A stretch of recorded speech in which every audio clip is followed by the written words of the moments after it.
भर में कोरोना के कहर से लोग अब भी जूझ रहे हैं और इससे बचाव के लिए जरूरी तमाम एहतियात और सावधानियां भी बरती जा रही है। कोरोना से बचाव के लिए देश भर में लगाए गए लॉकडाउन को अब तक 5 महीने पूरे हो चुके हैं और अब अनलॉक की प्रक्रिया जारी है। लॉकडाउन के चरणों के बाद जारी अनलॉक के चरणों में देश ने अब तक 3 चरण देख लिए हैं और अब 31 अगस्त को खत्म हो रहे अनलॉक 3 के बाद लागू किए जाने वाले अनलॉक 4 की तैयारियां शुरू हो चुकी हैं। कोरोना की वजह से जारी लॉकडाउन के कारण देश भर में स्कूल कॉलेजों को बंद हुए भी करीब 5 महीने से ज़्यादा का समय बीत चुका है।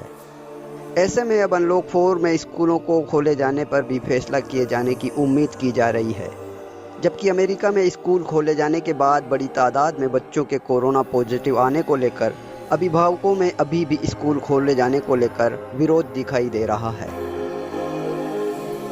ऐसे में जानते हैं कि अनलॉक 4 में क्या अब स्कूल भी खोल दिए जाएंगे और अगर हाँ तो इसके लिए सरकार की क्या तैयारी है और क्या राज्य सरकारें भी इसके लिए राजी है या फिर नहीं।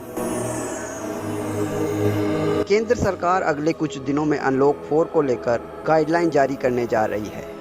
बताया जा रहा है कि यह अनलॉक 4 केंद्र सरकार का अंतिम अनलॉक होगा, जिसमें स्कूलों को खोलने को लेकर भी केंद्र सरकार की ओर से दिशा निर्देश जारी किए जा सकते हैं। खबरों के मुताबिक केंद्र सरकार ने अनलॉक 4 में स्कूलें खोलने के लिए गाइडलाइन तैयार कर ली है, लेकिन यह सब कुछ राज्यों पर निर्भर करेगा।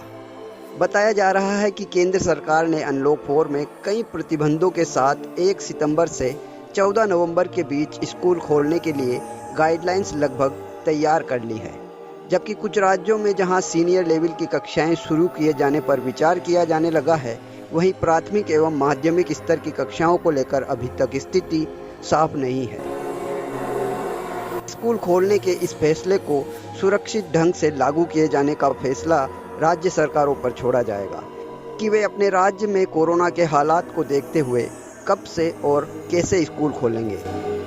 इसके चलते राज्य सरकारें फिलहाल केंद्र की गाइडलाइंस का इंतजार कर रही है।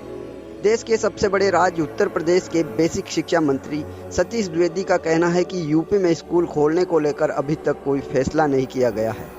यूपी सरकार फिलहाल केंद्र की गाइडलाइंस का इंतजार कर रही है।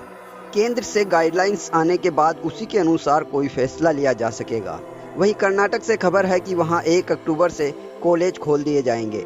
मीडिया रिपोर्ट्स की माने तो सूबे के उप मुख्यमंत्री और उच्च शिक्षा मंत्री डॉक्टर अश्वत्थ नारायण CN ने ऐलान किया है कि राज्य में आगामी 1 अक्टूबर से सभी कॉलेज दोबारा से शुरू कर दिए जाएंगे। आंध्र प्रदेश में भी अपने यहाँ स्कूलों को खोलने के लिए रणनीति बनाई जा रही है, लेकिन वहाँ पर सरकार के इस फैसले से पेरेंट्स खुश नहीं दिख रहे हैं। चलिए अब एक नज़र डालते हैं कि कोरोना काल में स्कूल खोलने पर राज्यों का क्या रुख दिखाई दे रहा है।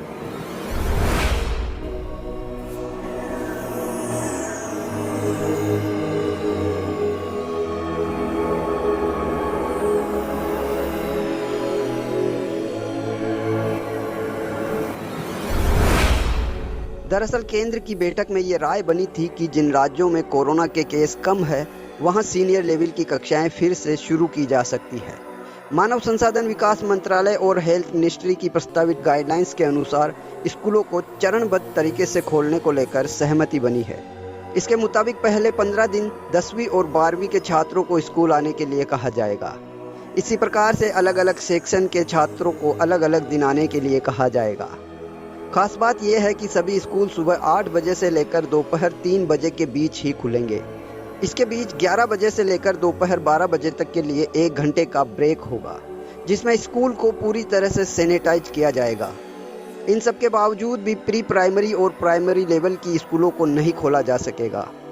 यहाँ पहले की तरह से ही ऑनलाइन क्लासेज जारी रहेगी।